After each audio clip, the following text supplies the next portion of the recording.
Top 3 stories that sound fake but are 100% real, part 8. That low-key rhyme as well, by the homie Mrballen. This is definitely like my second favorite series from Mrballen. I love these ones. Number 1 is always going to be freaking places you can't go but people who went anyway. The reason why I love that one, like, I'm not even trying to sound like hella bad or anything, but because those ones are good to me because I don't have to feel bad for some of the situations. Like, we hear some of these situations, it's like you literally walked your way into death like 5 times and then bam, you end up getting it. Not saying haha I enjoy it, but it's like basically I don't have to feel bad is what I'm saying. Hey, want to check out the original video? Link will be in the description below. Stop judging me, but let's go.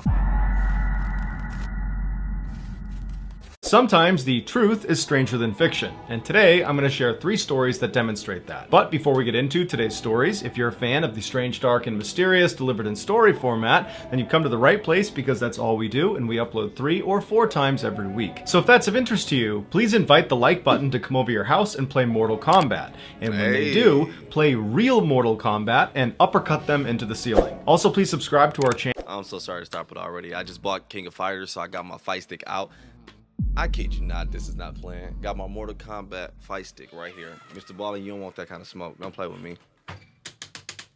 Let's go.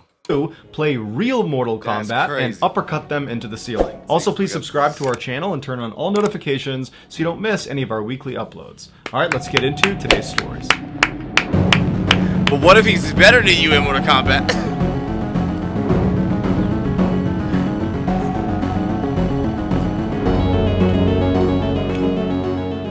In 2013, Jim Stauffer's mother finally passed away from Alzheimer's disease at the age of 74. Her doctors told Jim that her disease had mutated in a way they had not seen before, and they asked if he'd be willing to donate her body so they could study her brain. Jim felt like his mother would want him to say yes, and so he agreed.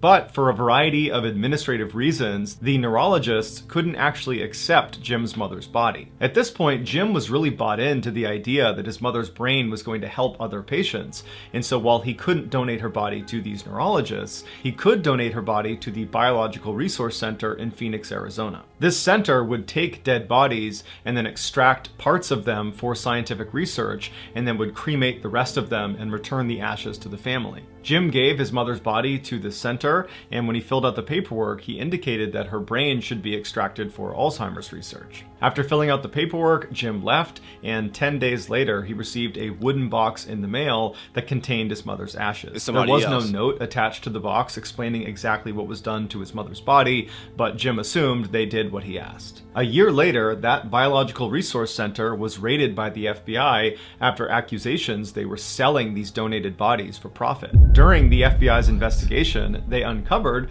that yes, the center had been doing that and had sold at least 20 bodies to the US Army for various experiments, and one of the bodies that was sold was Jim's mother. She was sold for $5,893. The FBI told Jim she had not been used for Alzheimer's research. Instead, she had been strapped to this device that resembled a chair and then had a bomb detonated underneath her.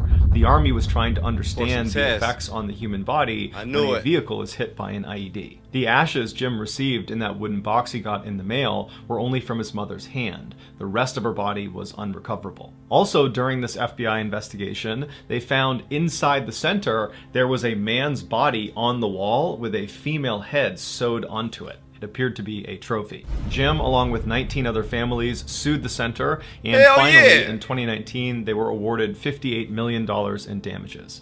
The center no longer is in operation. My bad, dude. I kid you not. These car warranty people, dog, they call so much. It's to the point now they just call it late, dog. My bad. I'm gonna edit all that out. But peep, though. Real question. Who gets in trouble when the U.S. Army is buying bodies? Legit asking as a question.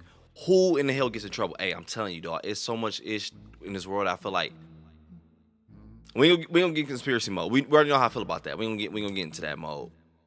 But the fact, and I might say something that y'all don't like, but legit, 100% honest, I can see this being beneficial if it was like, let's say if somebody was like, all right, you know how you can sign up, like you could put, hey, if I go or something happen, you can take my organs, stuff like that, whatever. I can see if I was like, yeah, if people agree to like, hey, I agree my body can be used for test XYZ, do what you gotta do. Just make sure it's 100% clear we understand what's going on.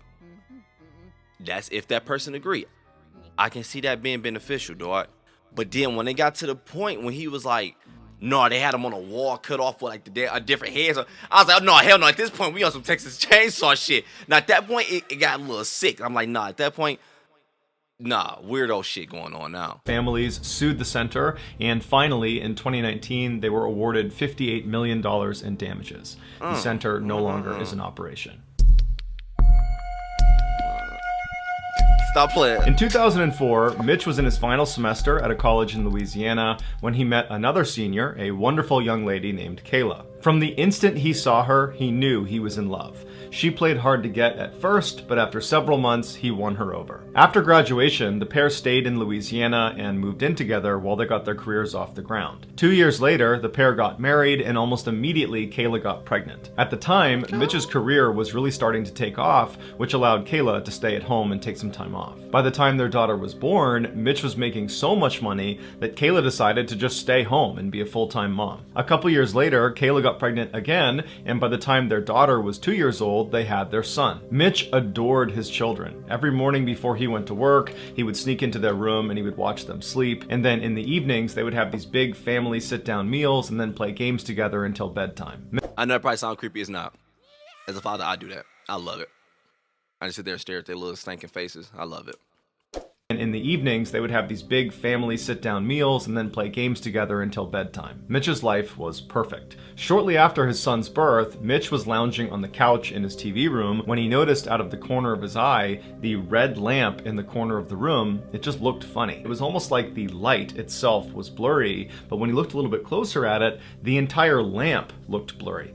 And so Mitch looked around the room and nothing else was blurry. He rubbed his eyes and looked back over at this lamp and it was still blurry. He turned the TV off and walked over to the lamp, and even though he was right in front of it, the lamp was still blurry. And Mitch didn't have bad eyesight, and so he's thinking, is there something wrong with me? Am I having a stroke? Do I have an aneurysm? Is there some sort of illness here that's making me see this lamp blurry when it's really not? But Mitch told himself he was healthy and that whatever this was, it was an anomaly and nothing to worry about. And so he went back over to the couch, turned the TV back on, and tried to ignore the lamp. But as he was watching TV, out of his peripheral vision, he couldn't help but notice this weird blurry lamp. And so finally, he turned the TV off again, and he turned to look at this lamp. And now, in addition to being blurry, it appeared to be upside down. Now Mitch was genuinely concerned that there was something wrong with him, because again, nothing else in the entire room was blurry or upside down. It was just this lamp. And so a few minutes later, his wife and his kids came home, and Mitch decided he would not tell them about this lamp. I'm like, hey babe, look at that lamp. If she say what lamp, yeah, I'm tripping out. Later, his wife and his kids came home, and Mitch decided he would not tell them about this lamp. He didn't want to alarm them. He figures he will get to the bottom of this blurry lamp, and then he will tell his wife and kids. And so that night, the family has a sit-down meal, and then afterwards, they play some games together, and then everybody goes upstairs and goes to sleep. But after everyone had gone to sleep, Mitch was just laying in bed thinking about this lamp. And so finally, he snuck out of his bed and went downstairs to the TV room, and he sat on the couch, and he just stared at this lamp. And for hours and hours, he just fixated himself on this lamp, watching it kind of morph around and turn upside down and get blurrier and blurrier by the second. The next day, Kayla found Mitch lying on the couch, passed out, and she asked him if he was okay. And again, Mitch didn't tell her about this lamp that was still blurry. He just told her that he wasn't feeling well and he was not going to go to work that day. But Mitch didn't go to work for 3 more days. He just sat on the couch. Bro, honestly, it wouldn't be alarming for me to say, hey, babe, look at this lamp. I'm just trying to clarify, make sure I'm not the only one seeing this blurry ass lamp, make sure my vision ain't messed up. So even if she be like, yeah, I see it, it's just a lamp, whatever. Then at least at that point, you know, like, all right, I'm tripping. But if she say something like, oh, I don't see it, or yeah, it's the same thing you see, then at least you know something wrong. Like, bro, it ain't, man, say, look at the damn lamp. Shit. Dog, I want to know what it is for real. Not going to go to work that day. But Mitch didn't go to work for 3 more days. He just sat on the couch and stared at this lamp. And Kayla obviously picked up on this strange behavior and kept poking and prodding to get more information about what was going on, but Mitch never told her the truth about this lamp. He just kept telling her he felt sick. She urged him to go see a doctor, but Mitch told her it would be fine, he'd get better. And then over time, as this lamp continued to morph and get bigger and get stranger and stranger, Mitch suddenly was unable to respond to his wife. He became totally unresponsive. And so obviously his wife became desperate and called the doctor. And as she's on the phone with the doctor trying to get advice about what to do, Mitch realizes the lamp is now growing in leaps and bounds. And before long, the lamp is the entire size of the room, and all he can see is the red color of this lamp. And then Mitch starts to hear these voices, these screams coming from somewhere in the distance. And then he feels this blinding pain in his head. And then he opens his eyes and he looks up and he sees he's laying on the sidewalk next to one of the buildings at his college in Louisiana. And surrounding him is this crowd of people with wide eyes that are staring at him. Mitch had no idea what was going on, and so he naturally just began scanning the crowd, looking for Kayla and his kids to try to figure out, how he got here. But before he could ask any questions and before he could find his wife and kids, a police officer ran through the crowd, picked him up and ran him over to his police car, put him in the back, and then began driving away. And so while Mitch is in the back of this police car, he turns to the officer and he says, "What's going on?" And the officer would tell him he was attacked by a huge college football player. He got hit in the head and he fell backwards and he hit his head again and he fell unconscious. Mitch asked the officer where his wife and kids were, and the cop said he had no idea. Damn, I was gonna say, ask where the lamp. I don't even think about my family. Where the lamp? He got hit in the head and he fell backwards and he hit his head again and he fell unconscious. Mitch asked the officer where his wife and kids were, and the cop said he had no idea. And that's when it clicked for Mitch. The lamp wasn't real. Told you. Neither was his wife, neither was his daughter, neither was his son, neither was his life. For the past 10 years, it was all a hallucination while he was unconscious after getting attacked. Mitch was brought to the hospital where he would make a full physical recovery, but after being released, he was horribly depressed, and he had if you get knocked unconscious, you legit in your head live a whole another damn life? Or possibly that can possibly happen? I'd be high too, bro. I was in my bag. Had a little baddie. I don't know if she's a baddie. Had a family. While he was unconscious after getting attacked. Mitch was brought to the hospital where he would make a full physical recovery, but after being released, he was horribly depressed, and he had to get intense therapy to basically grieve for the loss of his family that never existed. These days, Mitch says he can barely remember what his family even looked like, but periodically in his dreams, he will catch a glimpse of his son in his peripheral vision, and his son is perpetually 5 years old, and he's trying to talk to his father, but Mitch can never understand what he says. What the hell, dog? That's dog. Let me tell you how creepy. Oh my God, it's about to get real. Let me tell you how creepy that story is, dog. Nigga, you telling me right now I can wake up and they like, whole time, bro, you be unconscious, boy. Ain't nobody watching your shit on YouTube. You ain't got no family, boy. Whole time that can legit happen. Pete, remember when we talked about it and I was like, bro, low key, I'm living in this world where I possibly could have made y'all up. We ain't gonna get on today. If you want to see all that talk, hear all that talk, go to the conspiracy type videos on the channel. We need to do another one soon. I can legit wake up right now in the hospital, like, bro, they're like, you alright? Like, yeah, man, where my family at? And the whole time it's the car warranty people, they're like, we saw you ain't upgrade your shit. Like, no! Sir was calling you about your car warranty. Get the fuck off my phone. Talk to his father, but Mitch can never understand what he says. Damn. In 2007, Brett Ryan was a charming 26-year-old man living in Toronto, Canada. He was known as an extremely friendly guy who was always smiling ear to ear with his trademark grin. In his spare time, he could be found at children's hospitals reading to sick kids, or at the community center volunteering as an umpire for Little League baseball games. But behind his seemingly perfect exterior, behind the scenes, Brett was struggling. He had to move back in with his parents after dropping out of college and racking up over $60,000 of debt. While his friends graduated college and went on to begin their careers in medicine and finance and education, Brett was only able to get a job as a part-time house painter. Brett felt like he had a lot of potential that he was squandering, but he felt like the debt that he had racked up was really his roadblock between him and the life he was supposed to have. And so instead of working hard and making some money to pay down his debt, he decided to come up with an absurd get-rich-quick scheme that actually kind of worked. On October 20th of that year, Brett walked into a bank near his home, and he had hospital bandages wrapped around his head and his face, and his left arm was in a sling. Then he walked up to one of the tellers, and he handed her a note that just said, "I have a gun underneath this sling, give me $2,000. And the teller very quickly complied, and she gave him a little over $1,000. That was all the money she had. And Brett took the money, turned around, and calmly walked out of the bank. And he got in his car, and he got home, and he was totally... You accepted $1,000 for robbing a bank? I'm not saying anything. Hold on, let me go back, make sure I heard that right. And you expect to pay your debt? Boy, you ain't never paying no debt off. You about to go to jail for $1,000? For $1,000. I have to say it like Boosie. Hold up. His left arm was in a sling. Let me just make sure I heard that right. I'm sorry. That actually kind of worked. On October 20th of that year, Brett walked into a bank near his home, and he had hospital bandages wrapped around his head and his face, and his left arm was in a sling. Then he walked up to one of the tellers, and he handed her a note that just said, "I have a gun underneath this sling, give me $2,000. And the teller very quickly complied, and she gave him a little over $1,000. That was all the money she had. And Brett took the money, turned around, and calmly walked out of the bank. And he got in his car, and he got home, and he was totally exhilarated, and he's half expecting the police to just show up at his front door, but they never did. He was never caught. And after that, he was hooked. For the next 8 months, Brett robbed a dozen other banks in the area, stealing almost $30,000. He became so confident in his ability Last time, what year was this? I missed that part. Because you're not getting no money for robbing banks, bro. You're not.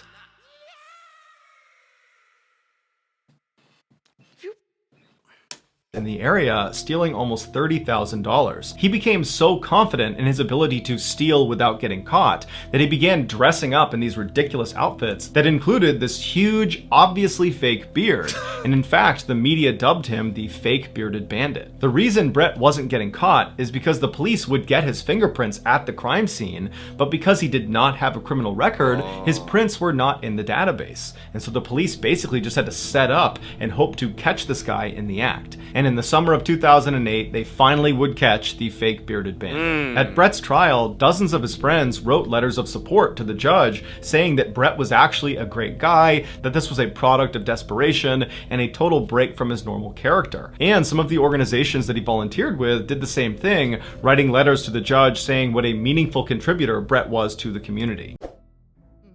You ain't gonna like me after this video. I told you, I'm always be 100% honest with you. I'm not saying what he did was right. I'm not. Not at all. Don't ever do that. Hey, going to college is crazy. The debt, boy, I had you beat damn near triple. College debt is so crazy. I watched the documentary on it. We're gonna talk at the end about people legit trying to pay that shit off. Never. Especially at the rate they have you set up, like even if, especially if you're paying the minimal, and usually the minimum would be like $500 something or something. Bro, we're gonna talk at the end. Hey, it's crazy, dog.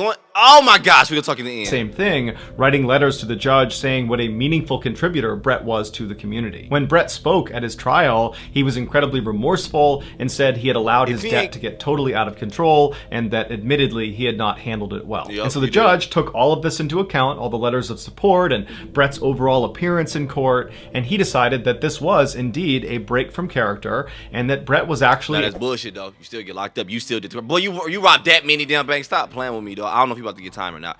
But robbing one, it didn't go in this direction. I can see that kind of playing out. But even though you still did it, hey, still chill out. That many though, come on now. You still gotta get locked up. Stop playing.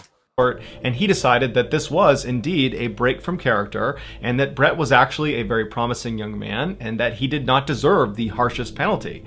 And so Brett was sentenced to just under 4 years, which, considering the crime, was a very lenient sentence. And so Brett went to jail, but then less than 2 years later, in 2010, he was granted parole and allowed to move back in with his parents. And his parents would say he was a changed man ready for a fresh start. But Brett would find life outside of jail was exponentially harder now that he was an ex-con. It was extremely hard to get a job, which meant he had no income, and without an income, he couldn't pay down all those debts he had, and so he had to declare bankruptcy. As for life at home, it was very difficult. Brett's family was very embarrassed about what he had done, and when Brett...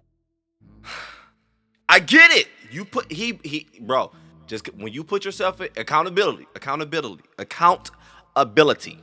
When you put yourself in that position, hey...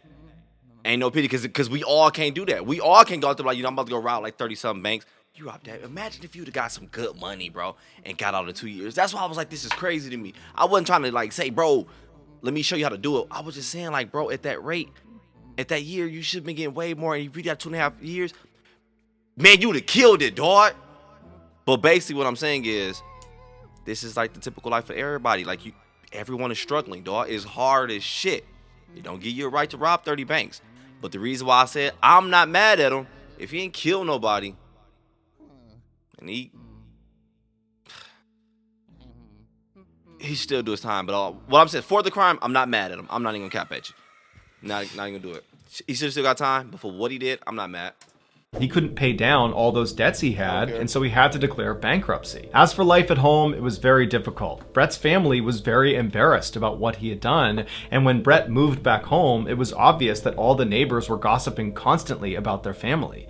And so Brett and his family actually moved to another Toronto neighborhood just to get away from all of that. But once they settled into this new neighborhood, Brett really knuckled down and decided he was going to get his life together, and he was going to do it all on his own. And so he applied to dozens and dozens of jobs all over the place, and finally he was able to get some low-paying work in retail. It wasn't great, but it was a start. And so Brett began working countless hours at this really low-paying job, and his parents noticed how hard he was working to try to get his life back together, and so they decided they would help him out financially so he could re-enroll in college and finish his degree in biophysics. While Brett was in school, he met a woman named A lot of us don't even have that option after we did all that. That's dope. Your parents can still do that. Who had a full-time job and lived in this beautiful home, and by and large she had the life that he wished he could have. And the two of them quickly fell in love, and Brett told her about his criminal past as the fake bearded bandit, and she accepted him, and she didn't judge him, and she said, I still love you, I still want to be with you. I ain't scared 2 years of you for later, that. Brett moved out of his parents' house and into Kristen's house, and for once in his life he felt like his life was going the way it should be. Then a year later, tragedy struck when Brett's father passed away, and suddenly Brett had to go to his mother's house all the time to try to help her out. And his mother was very appreciative of the time he was spending with her, and so she actually began paying him for the work he was doing around the home. And considering Brett was a broke college student, this was a huge help, and in many ways it really brought Brett and his mother together. A year later, in 2015, Brett proposed to Kristen, and she said yes. But at the same time, school was getting overwhelming for Brett, and he dropped out. But he was too embarrassed to tell his fiance or his family because everybody thought he was on the right path and he didn't want to explain why he had dropped out, and so he just pretended to still be in school. Then in the spring of 2016, when Brett should have been graduating, he got a very lucky break when a big tech firm in Toronto offered him a job. On paper, Brett should not have gotten this job. He wasn't qualified, he didn't have a degree. But in getting this job, Brett was able to tell his fiance and his family that he had just graduated college, and that was how he was getting this job. His family and his fiance were a little confused why they weren't invited to his graduation ceremony, but nonetheless they were very excited for him and they took him out and they celebrated. Then a week after Brett accepted this job, the tech firm rescinded their offer when they discovered Brett was in fact the fake bearded bandit. Now Brett panicked because this job represented this perfect piece to his web of lies that allowed... I'm telling you, bro, this is an example of the butterfly effect in like legit the most typical American way. I don't know how it is where you live at. I don't know. I get it. I told you. What you did, but I'm not mad at you because it's like, damn, I landed in some bullshit. Now let me try to get out of it. But the way you're trying to get out of it is ways you should not try. You're trying too quick to get out of it. Hey, bro, the fact I was thinking, I was like, wait, why did they send you back to school anyway? If this the reason, if this sound like what started this whole shindig, like, nah, do something else. Go to community college. I don't know, maybe you did that. It's cheaper and. Now, Brett panicked because this job represented Now this he perfect really about to piece lose it. to his web of lies that allowed him to pretend he had his degree and that everything was so great. And so he couldn't possibly tell his fiance and his family that he didn't get this job. And so he decided he would just lie and pretend to go to this job every day. Meanwhile, Brett's mom began bragging to all of her new neighbors about her son Brett. That's up. See, he's doing the wrong shit to get out of these situations. He's trying too quick to get out of these situations. Nigga, you gotta live life like everybody else, bro. Meanwhile, Brett's mom began bragging to all of her new neighbors about her son Brett, who had really turned his life around. He graduated from college, he got this great job, he's got a beautiful fiance, he's got this wonderful home. Everything is just going great for Brett. At first, Brett was able to push the guilt out of his subconscious and just live this ridiculous lie. But as his wedding day approached, the weight of all these lies and the guilt he felt, it became overwhelming. And practically speaking, he was worried about how he would explain to his new wife why he had no income despite having this full-time job. And so he went to his mother and he told her the truth about dropping out of college, about not getting that job offer. And then he said, "Can you keep all of this a secret? And can you give me a whole bunch of money so I can keep living this lie?" And she said, "No. Thank you. And in fact, you need to tell your fiance that you're lying or I will." This was the worst case scenario for Brett and one that he was not prepared for. He really thought his mom would be like, "Yep, let's do it. Let's keep this thing going." But when she didn't, he didn't really know what to do. He believed if Kristen found out the truth, she would leave him and that would ruin his perfect life. And so he decided he would not tell Kristen. Instead, he would kill his mother. Because he was an ex-con, he couldn't buy a firearm. However, he could buy a crossbow. And so he ordered his crossbow, he watched a couple YouTube videos about how to operate it, and then on one of his trips to his mother's house to help out. Nah, you a piece of shit. Now you a piece of shit. I mean, don't get me wrong, you've been a piece of shit, but like, you don't get how spoiled you are. Like, you don't see that, dog. When you first got in that situation, I'm thinking like, damn, I know a lot of people who end up doing some ish like, bro, I got a family, I gotta do this, boom, boom, boom. I'm in debt, I'm just trying to feed us. So they do something like rob a store, get caught. I get it. You go into jail. I ain't mad at you because I know why you did it. But at the same time, it's bullshit because we all can't just go rob a store when we want to do that. Bro, you got yourself in the shit, got yourself out of it. But you kept getting in shit and they kept doing stupid shit, getting out of it, getting saved out of it, jump back in it. Get saved out of it, jump back in it. And your parents, I hate to say it, but they're kind of the people that's egging it on. Like, they're letting you live this life. And it got to the point you got grown and spoiled. And you need to keep living that life. That's crazy as hell to me, dog. My bad for all the stops, but this one, watched a couple YouTube videos about how to operate it, and then on one of his trips to his mother's house to help out, he stashed the crossbow and some arrows on a shelf in her garage. Then, when he got home, he began designing these bizarre contraptions that were built out of fans and pulleys and broomsticks that, when turned on, would move around the room and click on his keyboard and turn his phone off and on. It was designed to help him build an alibi when he was out committing murder. His devices would be turning on and off again, giving the impression that he was at home the whole time. On August 25th, 2017, that shit genius, I ain't gonna cap to you. All his preparations were done. He woke up early that morning and he began getting ready for his fake job. At the same time, Kristen was also getting ready for her real job, and then at 7:30, when they were both ready to go, they hopped in their respective cars and headed out for the day. But Brett slowed down at the end of the street and waited for Kristen to disappear around the corner. Brett turned back, went back into his house. He went up to his room and turned on all of his bizarre alibi contraptions that he made sure were turning off and on his devices correctly. And after a while, once he was confident these devices would work, he hopped in his car and he drove over to his mother's house. He got there around 10 a.m. He walked inside and his mother was sitting in the kitchen, and he approached her about changing her mind about telling the truth to Kristen. But his mother was staunch and she said, "No, I'm going to tell her before your wedding unless you do." And so their exchange got really heated, and before long, his mother actually called one of his older brothers, Chris, to come to her house and talk to Brett to defuse this situation. Brett was furious and stormed out of the kitchen. He grabbed the door that led into the garage, and he stormed in to try to get his crossbow off the shelf. but his mother followed after him. Now, the crossbow had not been loaded when he put it up on that shelf, and Brett was not very good at loading it, and it would take several seconds to actually do it. So he's thinking to himself, when I pull that down and begin loading it, she's going to see the weapon and she's going to run outside before I can get to her. And so when he reached up, he didn't grab the crossbow, he grabbed the arrows. And in a swift motion, he pulled them down, re-gripped them like a knife, faced his mother, and began attacking her viciously. She fell backwards and a shelf actually landed on top of her, pinning her to the ground. At which point Brett seized the opportunity, he got up, grabbed a piece of nylon, he wrapped it around her neck, and he suffocated her. As soon as she was dead, Brett pulled her out from under the shelf and dragged her to the side of the garage. He put the shelf back up, and then he began loading his crossbow, because he knew Chris, his older brother that his mother had called, was going to be here soon. And so he hid behind the door inside of the garage and just waited.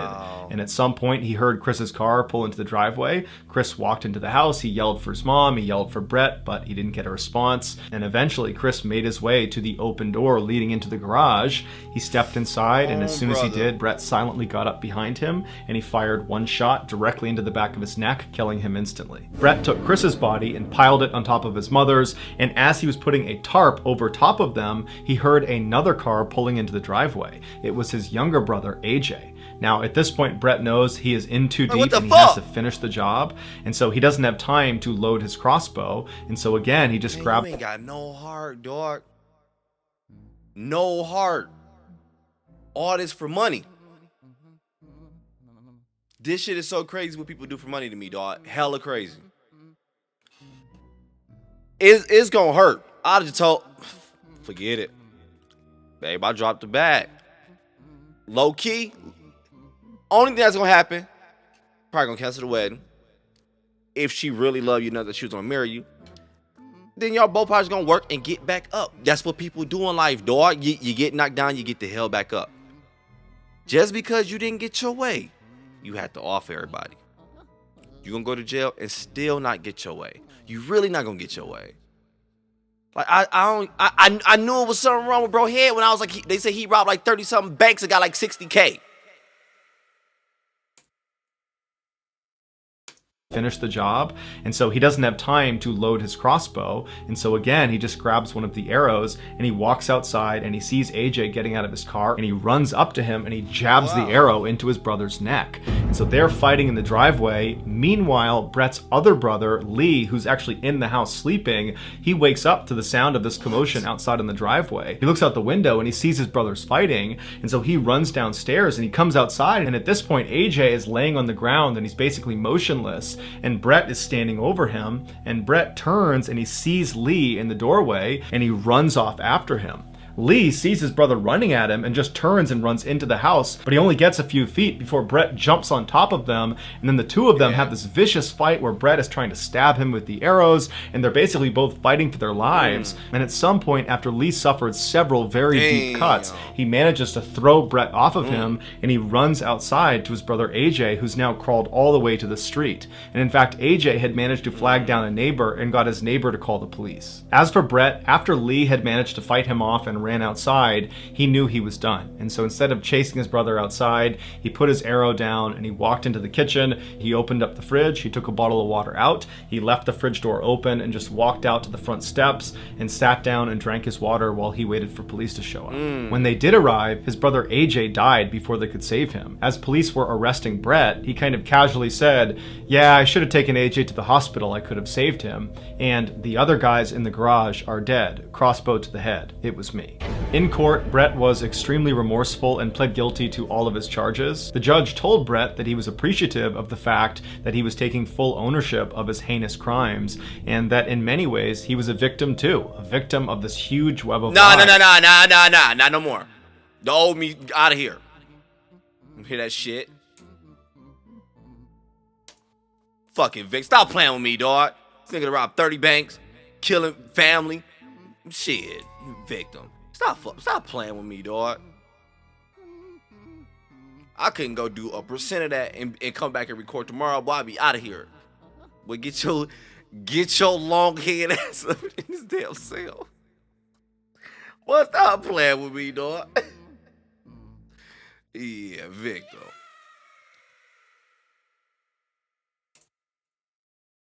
court, Brett was extremely remorseful and pled guilty to all of his charges. The judge told Brett that he was appreciative of the fact that he was taking full ownership of his heinous crimes, and that in many ways he was a victim too, a victim of this huge web of lies that Brett just couldn't get out from under. But nonetheless, Brett was given 3 consecutive life terms, one for each of the murders he committed. The only surviving family member, Lee, the brother who was attacked last and managed to run outside and escape Brett, he said that his life was shattered that day and that he can barely go outside because of his extreme post-traumatic stress. So that's going to do it, guys. Imagine being on One Survivor and I saw my own sibling off my family. What the hell, dog? It's all. We be talking about it in the comments. It's always the ones who be helping people the most. Like how? You would think with me helping you back to back to back, like, oh, this person gonna love me. And if I need one thing, I know they go, got your back. Hell no, they'll take all that shit from you. Because they see you keep giving it to them, like, oh, so it must be endless with this person. Nigga, damn, I be trying so hard and I tell y'all family stories. Nigga, look, I'm sorry for all the stopping in this video, dude, but for one, that second story was just, oh my gosh, dog, that is crazy, man. But this third one, this one was hitting me because it was like, at first I was like, I can connect to this dude. I get it, even though, like I said, don't give you a right to do it, but I get it. It's just like, man, damn, I'm in debt. I need to get out of it. What can I do? But you was trying to get out of it too fast, boy. So I was like, all right, I get it. He gonna do his time. I ain't gonna judge him off those crimes. I just be having bars, my bad. So I'm like, I ain't gonna judge him off those crimes, whatever, woo, woo, woo. But then it was like, you started seeing like who he really was, like the things, how far he'd go for this money. Sick, dog. And trying to live this lifestyle. And boy, don't even get me started on social media. Social media do that to a lot of y'all right now. And you ain't even getting no money from it. That's crazy. But just trying to keep up this lifestyle that's not you. Like, bruh, just live you, be you.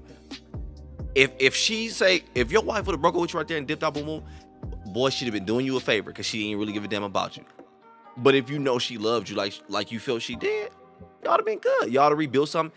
Bro, your mom had your back. Y'all was financially good, sound like. Y'all could have moved in there. You just getting out of college. You still young, boy. Look, this one, my bad. Like I said, I'm sorry. It's just I know stories of people who really did ish like this. But trust me, they wasn't getting no second chances. And they wasn't robbing no 30 stores neither. One and done. You still here at this point. I mean, you made it through all my talking. Or you fast forwarded through it, huh? Messing up my retention, dog. Stop, dog, for real. I'm about to go eat up out of here, dog. I'm chilling, dog. Probably about to go watch Set It Off. Chill a little bit. Just kick back for the night. Enjoy my night. Go and you do the same thing. I'm out.